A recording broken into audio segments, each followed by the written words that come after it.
반가 안녕하세요. 박용덕입니다. 2023년 제34회 공인중개사 시험대비 기출 해설 강의입니다. 15회 37번 문제입니다.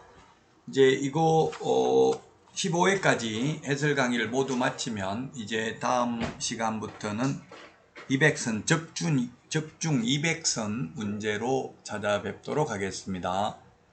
시험 보기 전까지 계속해서 강의를 하니까요. 많은 시청 부탁드리겠습니다. 자, 37번입니다. 인장 등록에 대해서 틀린 것입니다. 1번 공인중개사인 개업공개사는 인감증명법상 신고한 인감도장을 등록해야 된다 했는데 틀렸네요. 개인의 경우 꼭 인감도장일 필요는 없습니다. 그냥 실명도장 7mm 이상 30mm 이내의 실제 성명이 나타난 인장이면 됩니다. 법인의 경우 법인 인감도장이어야 하죠. 그래서 1번이 틀린 정답이 되겠고요. 자, 그 다음에 등록인장 변경 등록은 7일 이내 변경 등록해야 됩니다. 소속공개사 인장 등록은 소속공개사 고용신고와 같이 할 수 있습니다. 법인인 개업공개사가 주된 사무소에서 사용할 인장을 등록할 때에는 상업등기규칙에 따라 신고한 법인의 인장을 등록해야 된다. 법인 인감도장이어야 합니다. 개인은 인감도장일 필요 없습니다. 5번 법인인 개업공개사의 인장 등록은 인감증명서 제출로 가름한다. 인감도장이기 때문에 개인은 인장등록신고서에 도장을 찍어야 되죠. 그래서 인장등록신고서 개인의 경우 세 가지입니다. 등록 신청하면서 해도 되고 소속공개사 고용신고하면서 해도 되고 별도의 인장등록신고서에 의해서 해도 됩니다. 그러나 등록인장 변경등록신고서 서식은 하나밖에 없죠. 인장등록 위반하면 개공은 업무정지고 소공은 자격정지 사유에 해당이 됩니다.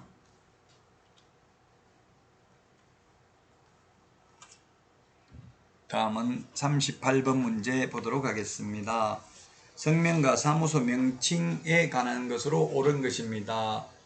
1번 개업공개사는 그 사무소 명칭으로 공인중개 법률사무소로 사용할 수 있다. 공인중개사 사무소 또는 부동산 중개라는 명칭을 써야 됩니다. LBA 법률중개사 이런 거는 안 됩니다. 그러나 유권 해석은 공인중개사 사무소 적어놓고 LBA 법률중개사 이렇게 추가로 적어도 법 위반은 아니라고 물론 해석하고 있습니다.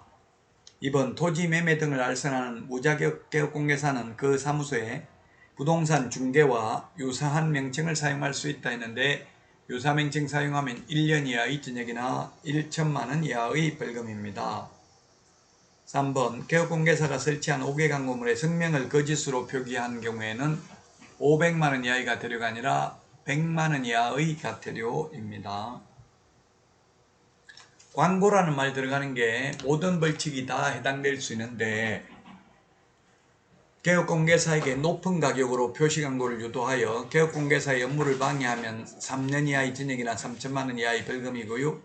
개공 아닌 자가 중개사물에 대한 표시광고를 하면 1년 이하의 징역이나 1천만 원 이하의 벌금이고 부당한 표시광고, 허위매물, 미끼매물, 낚시매물, 가짜매물 올리면 500만 원 이하의 과태료고요. 그 다음에 표시광고를 하면서 중개보조원 이름을 명시하거나 성명, 소연 등 소면, 종가형, 총사방, 계계, 입주관 이렇게 필요적기 사항이 누락되면 100만 원 이하의 과태료입니다. 총청수, 사용승인, 사용검사받은 날 방해한, 방의 개수, 욕실, 주차 가능 대수, 입주 가능일 이런 것도 기재를 해야 되죠. 안 하면 100만 원 이하의 과태료가 되겠습니다. 자, 그 다음에 4번 법인인 개업공개사가 분사무소에 5개 광고물을 설치하는 경우 분사무소 설치신고 확인서에 기재된 책임자 성명을 그 광고물에 표시해야 된다. 맞습니다. 분사무소이니까요. 주된 사무소 걸 하는 게 아니고 따라서 4번이 정답이 되겠습니다. 자, 그 다음에 5번입니다. 등록관청이 위법하게 설치된 간판 철거를 명하였음에도 불구하고 따르지 않는 경우에 그 철거는 민사집행법에 따라야 한다. 민사집행법이 아니라 행정대집행법입니다. 행정대집행법에 따라 대집행합니다. 자, 다음은 39번입니다. 매수 신청 대리의 위임을 받아 할 수 없는 행위는 했는데 답은 2번입니다.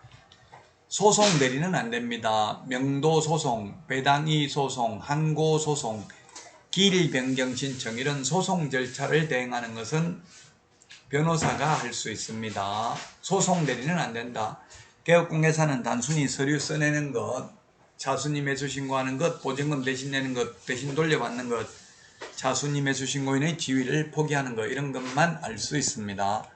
소송 대리는 할 수 없다. 변호사의 업무가 되겠습니다. 자, 다음은 40번 문제입니다. 틀린 것은 했는데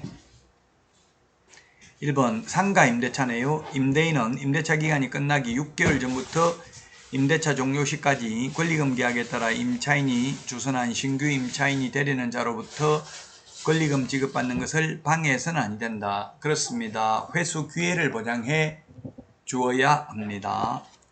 2번 임대인이 권리금 회수 기회를 보장해 주지 않아서 임차인에게 손해를 발생하게 한 때에는 그 손해를 배상할 책임이 있다. 이 경우 손해배상액은 신규 임차인이 임차인에게 지급하기로 한 권리금과 임대차 종료 당시 감정평가사가 평가한 권리금 중 낮은 금액을 넘지 못합니다. 높은 금액이 아니라 낮은 금액을 넘지 못한다는 점을 주의하셔야 되겠습니다. 4번 임대차 목적물인 상가 건물을 1년 이상이 아니라 1년 6개월 이상 영업용으로 사용하지 않는 경우에는 권리금 회수 기회를 보장해 주지 않아도 됩니다. 1년 6개월입니다. 4번이 정답이 되겠고요. 5번 국토교통부 장관은 법무부 장관과 협의를 거쳐 임차인과 신규 임차인 되려는 자의 권리금 계약 체결을 위한 표준 권리금 계약서를 정하여 그 사용을 권장할 수 있다. 표준 권리금 계약서는 국토부 장관이 법무부 장관과 협의하고 상가 건물 임대차 표준 계약서, 주택 임대차 표준 계약서는 법무부 장관이 국토부 장관과 협의하여 정하게 되겠습니다. 그래서 5번은 맞습니다. 정답은 4번이 되겠습니다. 여기까지 해서 기출문제 해설 강의는 모두 마치고요. 이제 적중 200선 문제로 찾아뵙도록 하겠습니다. 다음 시간부터는 하루에 5문제씩 200문제를 40일 동안 완성하도록 하겠습니다. 이어서 계속 많은 시청해 주시기 바랍니다. 여러분 그동안 수고 많으셨습니다. 안녕히 계십시오. 안녕.